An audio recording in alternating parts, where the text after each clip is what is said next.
Well, thank you for having me today. As you said, I'm Ashley from What3Words, and I'm here to talk to you about addressing.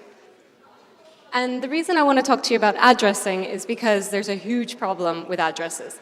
75% of the world is said to have poor or inadequate addressing. And that's because we've based our addressing system based on something that's hundreds of years old. So we built the postal system to deliver letters through mailboxes, not for e-commerce, not for large sites, not for many things. And as you can see here, we've got 50 to 60 countries which keep their postal systems up to date. So the UK is one of those. They are only off by about 11%, but there are many countries which do not keep their postal systems up to date. And as you can see here on this slide, this can be a huge problem because it might look from this map that not much is going on here. But if you click to satellite mode, you'll see that there's a lot going on here. There are families living here, there are small businesses operating. This is a whole informal settlement in South Africa.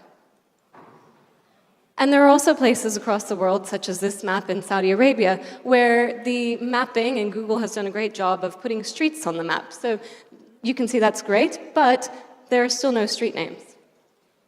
And this isn't just a problem in the developing world. This is here in the UK, where a new build can take around 3 to 6 months for an address to actually go into the system and be updated into the postal addressing system. So you can see on the map here, there's a whole neighborhood that's been built, and many people want to get things delivered, they want to sign up for insurance, and they don't have a proper address to use.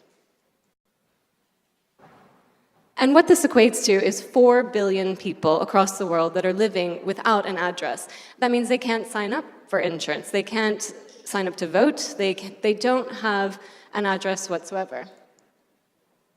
And even if you have an address, there can still be problems. So you can see here, many street names across the world sound and look similar. We've got 16 church roads in London alone, and there are over 1,000 church roads in the United Kingdom. So if you think about putting this into a car navigation system or writing this on a form, there are many different church roads, and you could accidentally have the wrong one. And then we've got rural addresses where there's also inefficiencies, where not everything has an address. When you might talk about a farm or a large plant where there are many different places, and it has, again, that postal system that just has the address for where something is delivered to the front door. And then there are many places that don't have an address at all. So we've got pop-ups. We also have homes in the middle of unique places. But there is a global addressing system that exists already, and that's GPS coordinates. And I don't know about all of you, but no one has ever asked me to meet them at 25 degrees, 9 minutes, 40. You get the point. It's not simple. It's not something you can communicate to your friends. It's not something you can write down on a form. And so this doesn't really work for human to human. It's okay for a machine, but it's not okay with humans.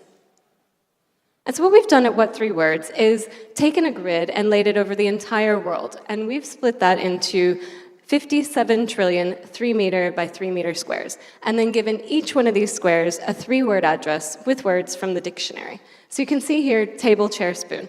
That's a unique 3 by 3 meter square in the United Kingdom. There's no other table, chair, spoon in the world.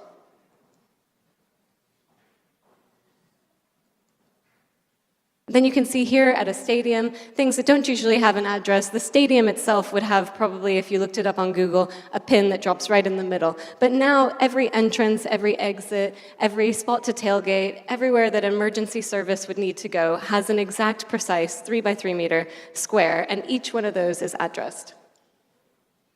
Everything in the middle of a field, so all of the assets have their own addresses.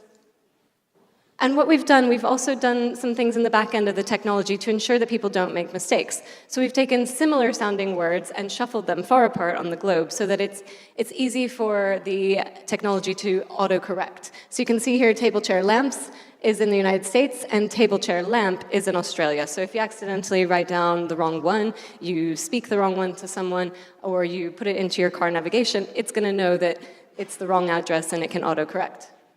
You can see that here in action where I've misspelled toffee branched pyramid, and it knows that I'm in the United Kingdom, so it's offering me as a first choice that I probably mean toffee branched pyramid, because the others are over 6,000 kilometers away from my current location. We're also in 13 languages, and we have about 13 languages which are in the works now, so that people can use their mother tongue. They can use this in their own language where they live, so whether it's Arabic, Spanish, English, we even have Mongolian, Turkish, all of the different languages, and many more in the works.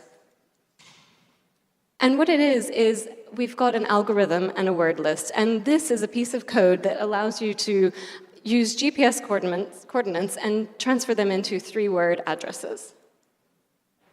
And these work anywhere in the world offline, so the app is available for free. You can all download it today and look up your own 3-word address of your front door, of your back door, of your parking spot, whatever it might be.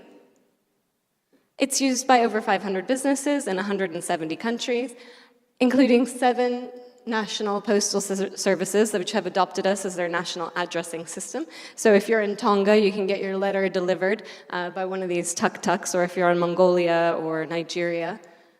We also work with Aramex in the Middle East, who is delivering packages to places which previously had poor addressing. We work with Domino's in St. Martin and other countries. We work with e-commerce partners. We are starting to see more and more people use their 3-word addresses physically on their buildings. So this is Deutsche Bahn, one of our investors based in Berlin. You can also see it on restaurants, on people's Facebook pages and their company profiles. Airbnb hosts are giving it to their guests so they know exactly which door to enter when they're coming to find them. And then something that's quite interesting for you is that we're also used in GIS in many different platforms and tools. So we're used in surveying, we're used in data collection, in photo geotagging, and different options. This is a slide showing in Denver, Colorado, where 57,000 fire hydrants have been named with their 3-word addresses so that they can track them, they can have maintenance on them, and they know where every single one of them are. We're also used in Mongolia for microfinance because these people, as I showed you at the beginning, never had an address, and now they do have an address so they can sign up for microfinance. We're used in Syria around flood risk and flood lines. We've also recently partnered with the London Fire Brigade to help people, because there are problems here where people don't have a precise postcode, and they need help, and if you need help in a fire, there's no time to waste, so you need to come to that precise location. We're also used with the UN globally when they're responding to disasters. Pollinate Energy delivers solar panels. So as you can see, we're used across the world, giving people an address if they didn't have one and making it more precise if they already have a traditional address. Something that's interesting to this industry is that we're working on a demo with Experian. So Experian has added What3Words to their address verification tool. This isn't live just yet, but you will be able to type in your 3-word address and verify exactly where that is in the world on the map and use that. They partner with many insurance companies, with e-commerce, with different people to verify addresses. Another partnership which we are working on launching right now is with TerraLoop, who's quite interesting also in the insurance industry because as you can see here, this is after a hurricane. What they've done is they've put polygons on top of the roofs. Then they are able to classify each roof. Then they overlay the What3Words grid. And from there, they're able to assess the damage, but assess it down to the precise 3x3 meter square. They can also look back at satellite imagery from the past, and they can help detect fraud and to help to avoid issues. And then they use machine learning with What3Words addresses to make this more precise. Alexa, go to location public warns artist. Going to location. Public warns artist. What3Words enabled me to route my drone in a way that GPS couldn't allow. I was using just 3 words to send my drone to a unique, precise location. There was like a facepalm moment where I was just like, of course. So as you can see there, we're used with drones, so that can be used to fly over, to collect imagery, to look at precise 3x3 meter locations. And from next year, you'll be able to get into a Mercedes-Benz and use 3-word addresses to navigate anywhere in the world, because we announced last week that we will be put into their navigation system. So you could go to boldest brand fame and speak that to your car. So as you can see with What3Words, everyone, everywhere, and everything now has an address. Thank you very much.